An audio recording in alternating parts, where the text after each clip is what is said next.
بحر روما مدینہ کے اندر پینے کے پانی کا کنواں نہیں تھا، ایک ہی کنواں تھا جب مسلمان مدینہ میں آئے، وہ یہودی کے پاس تھا۔ اب مسئلہ یہ تھا کہ وہ یہودی اس کنویں کا پانی بیچا کرتا تھا۔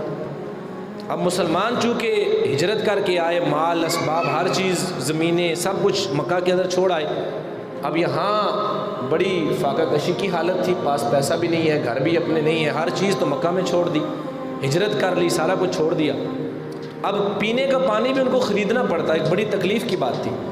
تو حضور نے کہا جو اس کنویں کو خرید کر اللہ کے لیے وقف کرے میں اسے جنت کی بشارت دیتا ہوں۔ حضرت عثمان اٹھے گئے، اس کے پاس کہا یہ کنواں کتنے کا بیچنا ہے؟ اس نے کہا بیچنا نہیں ہے، یہ تو میں روز اسے بیچ کے تجارت کرتا ہوں۔ فرمایا میرے ساتھ سودا کر، طے کر کتنے پیسے لے گا؟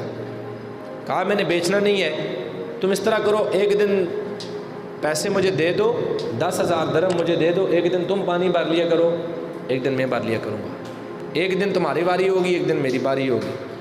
تو آپ نے فرمایا ٹھیک ہے، 10,000 درہم اس کو دیے، کنواں خرید کر اعلان کر دیا کہ جس دن میری باری ہو تمام مدینہ کے مسلمان پانی، بلکہ کافر بھی پانی بھریں، کسی کو روکنا نہیں ہے، یہودی بھی پانی بھرتے، جس دن حضرت عثمان کی باری ہوتی سارے کافر بھی اس دن پانی بھر کے سٹور کر لیتے، جس دن وہ یہودی کی باری ہوتی وہ پانی خریدنے کے لیے نہ جاتا، خود یہودی بھی اس کے پاس پانی خریدنے نہ جاتے۔ تو اس نے پھر کہا یار باقی کا جو کنواں ہے یہ بھی لے کر مسلمانوں کو وقف کر دو۔